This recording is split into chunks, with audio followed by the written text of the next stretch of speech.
17 और 18 जुलाई, ये 2 तारीखें राजनीतिक हलचलों की तारीखें हैं। 2024 की बिसात सच चुकी है। जीत के लिए अभी से खेमेबंदी भी शुरू हो गई है। 2024 के लिए आज और कल यानी 17 और 18 जुलाई को विपक्षी दलों की बैठक हो रही है, जबकि कल यानी 18 जुलाई को बीजेपी लेड एनडीए की बैठक होने वाली है। विपक्ष की बैठक बेंगलुरु में, वहीं एनडीए की बैठक दिल्ली में। बड़ी खबरें टीवी9 भारतवर्ष के पास है, क्योंकि दोनों महागठबंधनों के माध्यम अलग अलग हैं, एजेंडा अलग अलग है, लेकिन लक्ष्य एक है, वो है 2024 के आम चुनावों में फतेह। संयुक्त विपक्ष का एजेंडा मोदी सरकार को हराना है, तो एनडीए का लक्ष्य मोदी सरकार की हैट्रिक है। विपक्ष अपने साथी दलों से सीट शेयरिंग फॉर्मूला सुलझाने में जुटा हुआ है, एनडीए पुराने साथियों को जोड़ने में जुटा हुआ है। बड़ी खबर इस बीच सबसे पहले आपके सामने, जहां बेंगलुरु में शाम 5 बजे का वो वक्त होगा जब विपक्षी दलों की बड़ी बैठक होने वाली है। 26 दलों के नेता बैठक में शामिल हैं और 2024 के लिए सीट शेयरिंग पर हो सकती है बातचीत। गठबंधन के नाम पर चर्चा होने की संभावना भी बनी हुई है, जहां ये आज और कल 2 महत्वपूर्ण दिन, 2 महत्वपूर्ण तारीख जब विपक्ष कर रहा है बड़ी बैठक।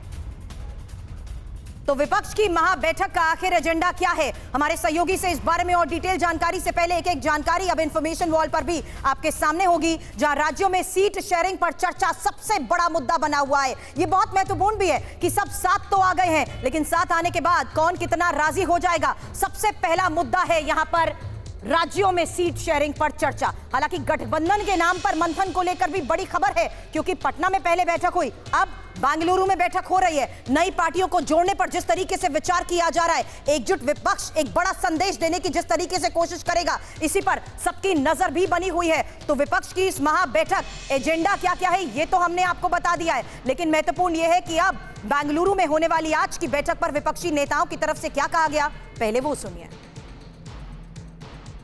प्रधानमंत्री और बीजेपी भोखलाई हुई है। अचानक कुछ 4-5 दिनों से हम पढ़ रहे हैं, सुन रहे हैं कि एनडीए की बैठक कल बुलाई गई है।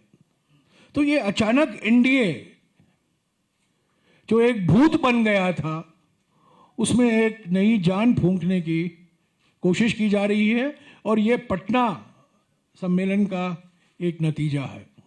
उनकी सबसे बड़ी दिक्कत यही आने वाली कि उनके पास मोदी है, जिनको वो एसेट माने चलते थे, अब वो लायबिलिटी होते जा रहे हैं। कर्नाटक ने दिखाया, आने वाले दिनों में आपको और राज्यों में भी दिखेगा और 24 में भी दिखेगा। प्रधानमंत्री कह रहे हैं कि एनडीए की बैठक में 29 या 30 सदस्य आएंगे।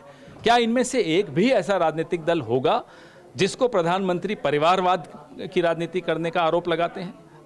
प्रधानमंत्री हिम्मत दिखाएं, एक भी ऐसे दल को उन्हें एनडीए में नहीं बुलाना चाहिए जिसको वो परिवारवादी मानते हैं, क्योंकि पिछले 10 दिन पहले तो इसी पर हमला बोल रहे थे अपने रीजनल पार्टीज पर। क्या बातचीत होगी, क्या आज का एजेंडा है, उससे ज्यादा बड़ी बात यह है कि ये जो एक कुनबा है, जो ये एक लाइक माइंडेड पार्टीज का एक कुनबा बना है, आज ये देखकर भाजपा को नींद नहीं आ रही है।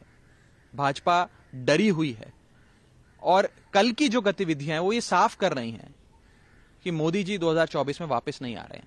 देश के लोगों ने मन बना लिया है, पॉलिटिकल पार्टीज ने देश के लोगों के ओर से ये मन बना लिया है कि इस बार भारतीय जनता पार्टी को परास्त करना है।